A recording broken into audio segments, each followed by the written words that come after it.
Jack Witherspoon is back with us because he's phenomenal in the kitchen, although he's just 14.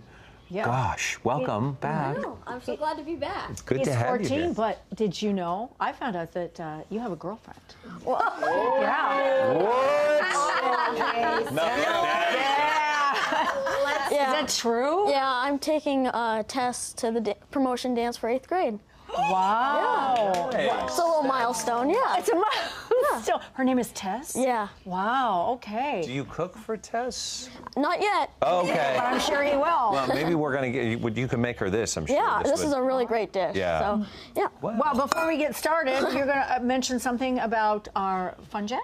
We're going to talk about that a little bit later on, but the contest is closed. Later on? Okay, it is closed, but I'm going to ask everybody to bring in the pasta that you are going to make. We're making a pasta carbonara with a little bit of a twist because actually the name of Jack Witherspoon's cookbook is Twisted Up. Yeah. And you use some asparagus in this and some... Yeah, it kind of gives a primavera kind of feel. Primavera kind of feel. Okay, now first, before we get started, we know that you have you had relapses, but now you're fine. Yeah, I'm a 3-time leukemia survivor, but it's been almost 3 years since my bone marrow transplant. I'm feeling great, having fun cooking, and I'm so happy to be here. And we're happy to have you here, Jack. Thank you so much. Okay, so let's get started on our pasta carbonara. So this is amazingly good. I'm so glad. Wait. So good. You guys get the fun part of eating it. Yeah, we do. Yeah. So I have some pancetta frying up here. So let's add a little bit of onions. Or you have pancetta. Because you know how much And Christina loves another pasta. very traditional Italian meat for pasta carbonara, which is like a Italian bacon and eggs. It has that creamy egg sauce, that wonderful Italian bacon, which is pancetta, and you can also use guanciale, which is a little bit harder to find in the U.S. What is that? But it's like the pork cheek. Pork cheek. It's cured just like pancetta. It's called guanciale. Yeah, guanciale. Yeah, and you can use American bacon, but it's just smoked, and it'll have a smokier flavor. And I have used that in a pinch, but it works really great. Yeah. Jack, let me ask you something really quick though, because are onions and garlic staples? Yeah, onions and garlic are not traditional in pasta carbonara, but I really like the depth of flavor that it gives, and it's really hard for me not to put in a little bit of onions and garlic in an Italian recipe. Okay, and the depth of flavor, I love that. The depth of flavor, yeah. All right, so how do we while that's getting translucent, we'll crack some eggs and make our sauce. So, I'll crack 2 eggs. Right. And I'm making this for 2 people, so I'm going to make 2 eggs. If you're making it for 4, you make 2 more. You put 2 more eggs in. Got a little shell, doesn't matter. And then you want to separate the egg yolk, because I add 1 extra egg yolk to make it extra creamy and rich. Okay, we were talking about doing it before, but no, it's okay, because if you do that, it's fine. Look at that. You just pick it right up. Now you're playing with your food. There you go. We want to put the egg white in the separate bowl, so we get just the creaminess of the yolk. Well, I messed that thing I just messed that whole thing up. Here we go. There we go. It's okay. There we go.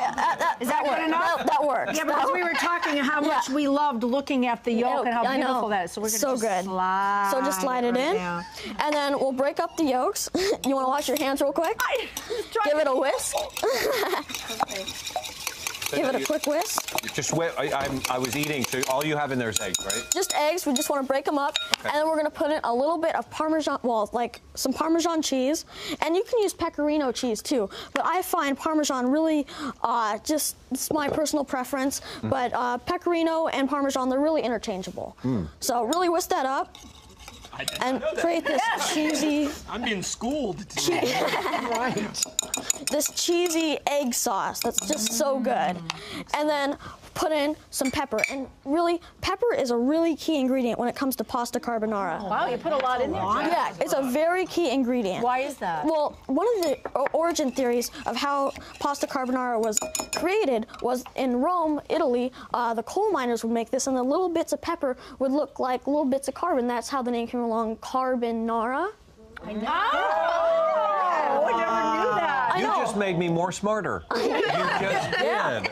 I'm glad to know that. Do you use any salt at all, Jack? No, because the Parmesan is so salty and the pancetta is so salty, you don't need any salt. Now, may I ask you, do you salt your water in for the pasta? Yes, I do salt my water for the pasta, because we always want to do that. Okay. Yeah. All right. And why do we always want to do that, Jack? Because it gives just so much flavor to the pasta, and, just...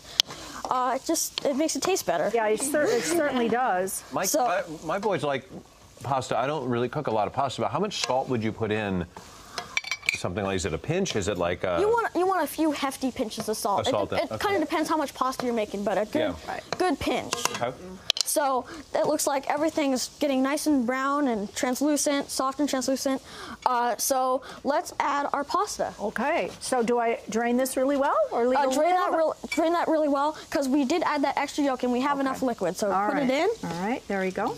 And then let's turn this down low. Now watch the magic happen. And we want to coat this wonderful pasta with that wonderful pancetta drippings and the onions and the garlic, and it just smells so good. Oh my gosh, I can't wait. I'm so jealous you guys are really good. Okay. Okay, there we go. And then we're gonna add our egg, cheese, and pepper. And we don't want it too hot, otherwise the eggs will scramble. And we don't want it too cold, otherwise it won't create this creamy sauce. And that's really the trick to this dish. Okay. So toss it right in there. So toss it in, and the heat from the pasta in the pan will cook the egg. Right, so you're not eating raw egg. You want your heat off when you do this. So you just want it. This is the real trick when it comes the real deal to too. spaghetti carbonara. Italy. This is phenomenal. It is. I will tell you, if my kids could do this, they'd have no chores. I mean, You're done. You're exempt. I will make your bed. I will take the garbage. And you then cook like this. We plate this up. oh, well, let's plate it up. I know. Well, There you go. What's great about this That's is why I don't have that many chores. this is all things that you have in your cupboard usually. Parmesan, some bacon, I know. thing of pasta. That's so great. You know, like chefs at restaurants will make this when they come home from like a restaurant service because it's just so fast, it's so easy, Yes. and it's so filling. All right, are you So we gonna have our dish it up with carbonara. the asparagus Yeah, let's and dish some it up. cheese? So we'll put on. Not yet. No, I'm putting it right there for you. Let's I'm spread not going on. to get too aging like I did before. I know. Okay. Spread on some Parmesan cheese. oh, look at that. Beautiful. A little bit more fresh cracked pepper. How beautiful that is. Looks so good. And then I like to twist it up and put on a little bit of roasted asparagus spears. Sorry, I threw like a noodle at you. All right. Food fight. Food fight. Yeah. Is it al dente? Because one of the keys is you want a little undercooked because when you put it in the sauce, it keeps cooking. Right. Al dente. Perfect. Do you use, I noticed you have And then lemon zest. a little secret that I have is when I like to add a little bit of lemon zest, and this really gives it this acidic kind of punch that really just adds so much flavor. It's something that you normally wouldn't put on spaghetti carbonara, but it just goes so well. I love the way you explain the dish too, because that's really important. Is your eyes, the taste, the smell, everything. And just smell that lemon. It's so fresh. Give it a Amazing. taste. I will Amazing. tell you, you can follow Chef Jack on Facebook at facebook.com/Chef Jack Witherspoon.